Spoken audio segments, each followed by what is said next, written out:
नमस्कार दोस्तों, स्वागत करता हूँ आप सबको बीएन क्लास में। तो यहाँ पे हम बात करेंगे जो रे डायग्राम है, कैसे रूल्स होते हैं, किस टाइप से रे ट्रेवल करता है, किस डायरेक्शन से आता है, कहाँ से पार होने से कैसे रिफ्लेक्शन बैक होके जाता है, ये सारा हम बात करेंगे। यहाँ पे representation of image form by spherical mirrors using रे डायग्राम्स, तो इसको हम बात करेंगे इसमें। तो पहला चीज़ को हम पहला रूल्स को डिस्कस करेंगे। ये बहुत ही इंपॉर्टेंट है, अगर आपको रूल नहीं समझ में आने से रे डायग्राम आपको समझ में नहीं आएगा। रूल नंबर 1 को बात करते हैं। A ray parallel to the principal axis, अगर एक रे पैरेलल है, प्रिंसिपल एक्सिस के पैरेलल में है, will pass through the principal axis after reflection. क्या होता है, दैट मीन्स यहाँ पे हम बात करेंगे एक कॉनकेव मिरर है, ये कॉन्वेक्स मिरर है, ठीक है। ये रे जो आ रहा था this is parallel to the principal axis, principal axis के पैरेलल में था, लेकिन जैसे मिरर में टकराया, रिफ्लेक्शन होने के बाद कहाँ से पार होके जा रहा है, that is it is passing through the focus. ये जो है फोकस से पार होके जा रहा है। तो पहला रूल क्या बोलता है, अगर कोई रे जो है, अगर दूसरा रे अगर हम ड्रॉ करते हैं इस तरह से parallel to the principal axis, principal axis कौन सा है, प्रिंसिपल एक्सिस ए है, this one is the principal axis, a principal axis है। प्रिंसिपल एक्सिस के पैरेलल कोई रे होता है, यहाँ पे रिफ्लेक्शन होने के बाद क्या करेगा, it will pass through the focus, इस तरह से फोकस से पार होके आएगा।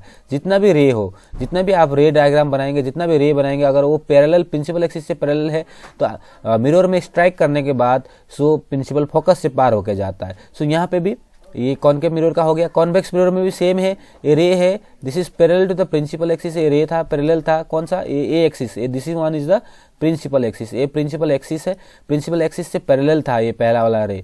सो जैसे रिफ्लेक्शन हुआ, रिफ्लेक्शन होने से ऐसा डाइवर्ट होके चला गया ये, ओके, डाइवर्जिंग है, ओके, डाइवर्जिंग मिरर है। सो ये इधर चला गया। अगर हम इसको एक्सटेंड कर देते हैं, इस तरह से एक्सटेंड करते हैं बैक साइड में, तो कहाँ पे मैचिंग एक कट कर रहा है, दैट इज फोकस में कट कर रहा है। सो पहला रूल क्या बोलता है, अगर कोई एक रे है प्रिंसिपल एक्सिस से पैरेलल होके आता है, मिरर में स्ट्राइक करने के बाद, दैट मीन्स रिफ्लेक्शन के बाद कहाँ से पार होके जाता है, फोकस से पार होके जाता है। तो याद रखेंगे पहला रूल है रे और ये parallel to the principal axis, after reflection it will pass through the focus, ठीक है, पहला रूल है।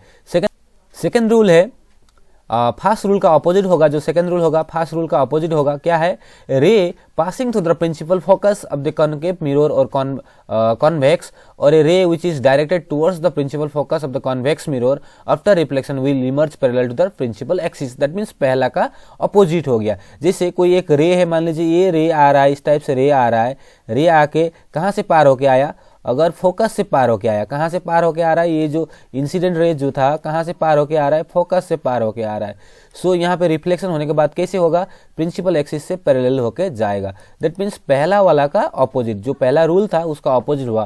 पहला रूल में क्या हो रहा था, कोई भी रे पैरेलल आ रहा था प्रिंसिपल एक्सिस का, रिफ्लेक्शन होने के बाद फोकस से पार होके जा रहा था। यहाँ पे क्या होगा, कोई रे अगर इस तरह से, फिर दूसरा रे अगर मैं ड्रॉ करता हूँ यहाँ से, मान लीजिए इस तरह से एक रे ड्रॉ करके कहाँ से पार हो रहा है, फोकस से पार होकर इस तरह स्ट्राइक करता है। यहाँ पे स्ट्राइक करने के बाद क्या हो जाएगा, it will goes parallel to the principal axis, principal axis के पैरेलल होते होते जाएगा, इस टाइप से जाएगा। तो किस डायरेक्शन से आ रहा था, इधर से आ रहा था, फोकस से पार हुआ, लेकिन मिरर में स्ट्राइक करने के बाद क्या होगा, प्रिंसिपल एक्सिस से पार होगा। तो रूल आपको दिमाग में रखना है, जो रे फोकस से पार होके आता है after reflection it will go parallel to the principal axis. Same है कॉन्वेक्स मिरर में भी सेम है। ये जो रे आ रहा था, देखिए ये वाला रे जो था इस टाइप से आ रहा था, कहाँ से सीधा अगर हम इसको एक्सटेंड करते हैं तो कहाँ से पार होता है, ये फोकस से पार होता है। इस तरह से अगर हम इसको सीधा एक्सटेंड कर देते हैं it will goes through the focus, focus से पार होके जाएगा। लेकिन अगर हम इसको रिफ्लेक्ट, देखिए रिफ्लेक्शन बैक जो है parallel to the principal axis. थोड़ा सा कॉनकेव और कॉन्वेक्स के कारण आपको यहाँ पे कंफ्यूज नहीं करना है, जो हम प्रिंसिपल फोकस से पार करके ले जाते हैं after reflection it will goes parallel to the principal axis. That means second rule क्या बोल रहा है, फोकस से पार होके आता है तो रिफ्लेक्शन होने के बाद प्रिंसिपल एक्सिस से पैरेलल होके जाएगा। ये हो गया सेकेंड रूल, ठीक है। थर्ड रूल क्या बोलता है, ओके, थर्ड रूल अगर हम बात करेंगे, a ray passing through the centre of curvature of the concave mirror और directed in the direction of the centre of curvature of convex mirror after reflection it reflected back along the same path. Okay, so इस mirror का क्या बात, इस statement का क्या मतलब है, इसका रूल का क्या मतलब है। अगर कोई एक रे है किससे पार होके जा रहा है, सेंटर ऑफ कर्वेचर से पास होके जा रहा है, ये है centre of curvature. Centre of curvature से इस तरह से रे अगर पार होके जाता है, ओके, आफ्टर रिफ्लेक्शन ये क्या होगा, सेम रास्ता से वापस जाएगा। दैट मीन्स कोई डाइवर्ट नहीं करेगा, जिस रास्ते से आया था, मान लीजिए इस तरह से आया था, ये क्या होगा, सीधा वापस इसी रास्ता से वापस जाएगा। यहाँ पे भी सेम है, जो ये रे है इस तरह से जा रहा था, कहाँ से पार हुआ, सेंटर ऑफ कर्वेचर से पार हुआ, ये सेंटर ऑफ कर्वेचर से पास हुआ, तो जिस रास्ता से आया था उसी रास्ता से वापस होके चला जाएगा। So this is the third rule. Okay, मैं फिर समराइज कर दूंगा, 4 रूल के बारे में समराइज कर दूंगा। ये हो गया third rule, the ray passing through the principal centre of curvature after reflection it will come back with the same path. ये हो गया third number rule. So fourth number rule को बात करेंगे।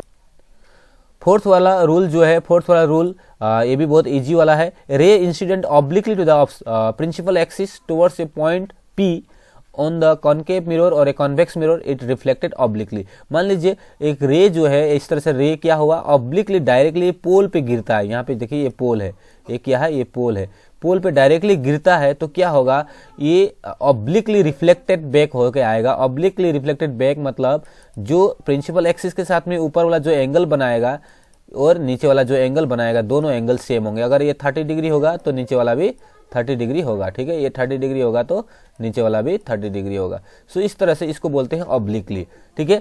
अगर कोई रे है डायरेक्टली ऑब्लिकली पोल पे गिरता है तो उसी तरह से बैक होके आएगा और प्रिंसिपल एक्सिस के साथ में जो इंसिडेंट रे एंगल बनाएगा और रिफ्लेक्टेड रे एंगल बनाएगा, सेम होगा उसका मेजरमेंट, ठीक है। ये हो गया फोर्थ रूल। ओके, फिर से इसमें कॉन्वेक्स मिरर में भी सेम है। इस तरह से आके यहाँ पे स्ट्राइक किया, यहाँ से इस तरह से वापस आया और जो एंगल जो बन रहा है दोनों का दोनों एंगल क्या होगा, सेम होगा। तो आपको रूल याद रखना है। रूल मैंने 4 रूल बताया, 4 रूल को फिर से मैं समराइज कर देता हूँ। पहला रूल क्या था, पहला रूल था, और दूसरा रूल, तीसरा रूल है ना, चौथा रूल मैं सब बताऊंगा। पहला रूल क्या था, ray parallel to the principal axis. A ray, अगर कोई रे है पैरेलल है, प्रिंसिपल एक्सिस के पैरेलल है, रिफ्लेक्शन होने के बाद फोकस से पार होके जाएगा। सेकंड रूल क्या बोल रहा था, a ray which is passes to the focus, अगर फोकस से पार हो रहा है, रिफ्लेक्शन होने के बाद क्या होगा, प्रिंसिपल एक्सिस के पैरेलल होके जाएगा।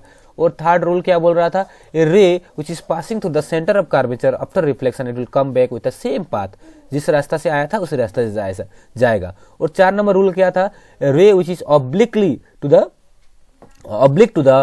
पोल after reflection it will come back obliquely, वो ऑब्लिकली ही आएगा वापस तरफ, ठीक है, ऑब्लिकली आएगा और एंगल आई और एंगल आर बराबर हो जाएंगे। तो ये 4 रूल है। ये 4 रूल जानने के बाद ही आप इस चैप्टर का जो रे डायग्राम है, जो भी कॉनकेव मिरर, लेंस और कॉन्वेक्स मिरर और लेंस के बारे में जो है जितना भी रे है, आपको ये रूल समझने के बाद ही उसको आप सॉल्व कर सकते हो। आशा करता हूँ आपको ये रूल समझ में आया होगा। Thank you for watching, God bless you.